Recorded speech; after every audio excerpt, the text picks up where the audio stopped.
We can finally stream PC VR via USB with virtual desktop on the Meta Quest 3, and I'll teach you exactly how to set it up, show you benchmarks of wired versus wireless, and ultimately give you my recommendation on the best setup.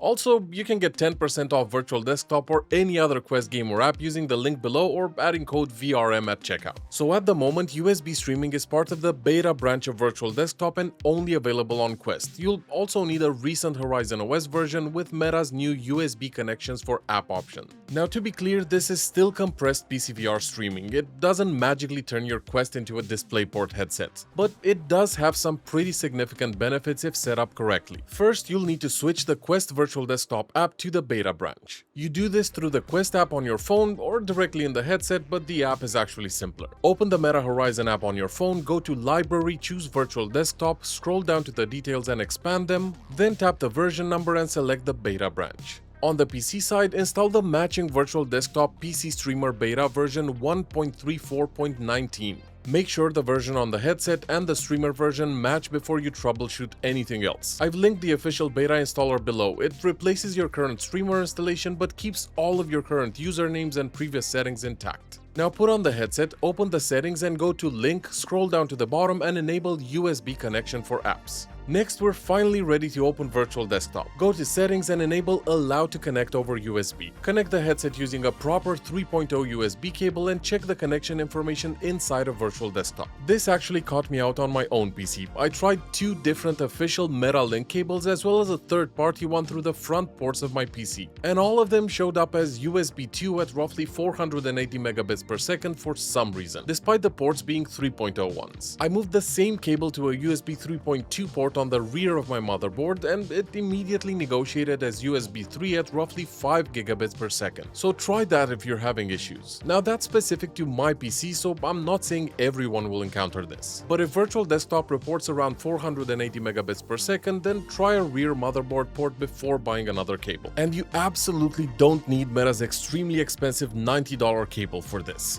I tested the official cables alongside a much cheaper third-party alternative, and once they were all connected at USB 3 speeds, they performed identically. I've linked the cheaper option below. Now let's actually test this new wired method versus wireless. I used the Godlike preset and tested 4 configurations in all 3 games.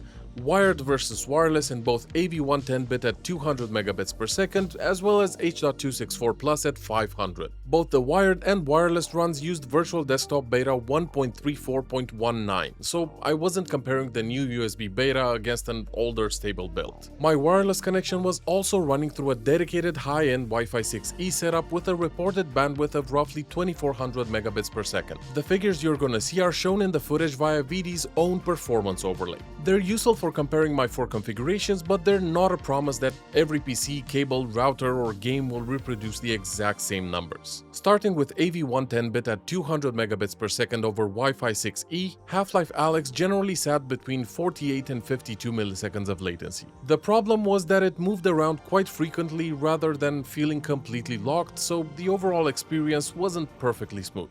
Aircar was even a bit higher at roughly 58 to 60 milliseconds, again with frequent fluctuations. Kayak VR hovered around 59 milliseconds, but the counter kept moving and the experience was far from ideal. Now switching wireless Virtual Desktop to H.264 Plus at 500 megabits per second was already a clear improvement in consistency. Half-Life Alyx ranged more widely on paper from roughly 47 to 58 milliseconds, but it was substantially smoother and I saw far fewer high spikes. Aircar stayed around 58 milliseconds and was much more stable as well. And Kayak VR was around 58 to 59 and again with considerably fewer fluctuation than wireless AV1. So even before connecting the cable, H.264 Plus was the more consistent of the 2 wireless settings on my system. With none of the settings changed, using AV1 as the codec, switching to USB didn't suddenly transform the average number in every game. What changed though was how stable it became. Half-Life Alyx sat at roughly 47 milliseconds most of the time. It would occasionally move slightly above 50, but it was more stable than wireless AV1 and I didn't notice the same drops in smoothness. Aircar still showed roughly 58 milliseconds, so there wasn't a major reduction in the displayed total. But it was extremely stable, again with no meaningful fluctuation during the test. Kayak VR was similar. It stayed around 58 milliseconds, but the recurring instability I saw over Wi-Fi was largely gone, and the game felt consistently smooth. This is probably the clearest way to describe the benefit of wired AV1 in my testing. It didn't massively reduce the displayed average, but it removed a lot of the variation around that average. Now, wired H.264 Plus at 500 megabits per second produced the strongest result in the entire comparison. Half-Life Alyx sat at around 47 milliseconds and was almost completely locked there. Fluctuation was negligible, it felt extremely smooth, and the visual presentation was excellent. AirCar also dropped to roughly 47 milliseconds, and that was about 11 milliseconds lower than the other AirCar configurations and the lowest results I saw in this game. Kayak VR landed at roughly 47 milliseconds as well, which was about 11 to 12 milliseconds lower than the other Kayak VR results, and again the lowest figure I saw. So across all three games, wired H.264 Plus was sitting at approximately 47 milliseconds. Now, one thing to note is that in this new beta, the actual performance overlay is showing a bit of a different number when it comes to latency.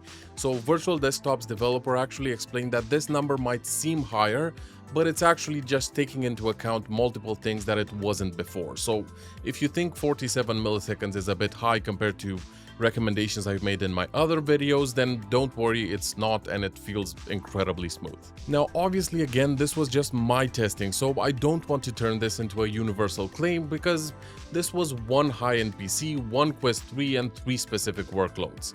But within this test, it was clear that the best combination for both latency and consistency was H.264 Plus at 500 megabits per second. The interesting part is that I didn't see an obvious image quality improvement simply from moving the same codec and bitrate onto USB. The cable didn't make AV1 look magically sharper, and it didn't remove the normal compression pipeline. The visible gain was stability. Wired AV1 mostly kept similar displayed averages while removing the fluctuations. Wired H.264 Plus combined that consistency with the lowest latency I saw in AirCar and Kayak VR. Now, if you ask me, this new USB mode is actually missing something, and that's a way higher bitrate option that would allow us to actually push things way higher thanks to our newly found stability. But maybe that's something that's coming, so fingers crossed. So is this the right move for you? Well, you're losing the wireless freedom but gaining significant stability and not having to worry about battery life. So this makes the most sense for seated PC VR, especially sim racing and flight simulations, where the cable is actually less intrusive and consistent frame delivery matters more than being completely untethered. It could also be useful if your router is in the wrong place, your local wireless environment is congested, or if you simply prefer Virtual Desktop and want a wired option without switching to MetaQuest Link. Sorry.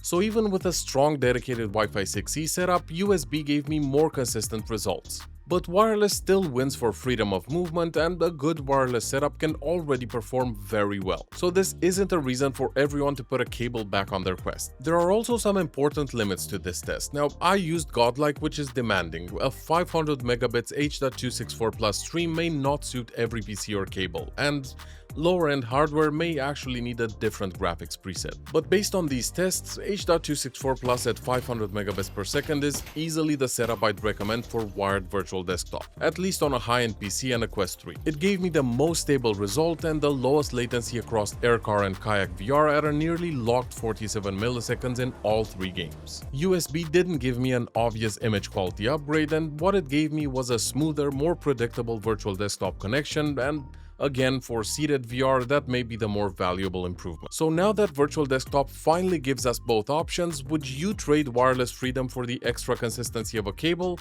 Let me know below, and subscribe if you want to see more Quest and PC VR content. I'll see you soon, guys. Cheers!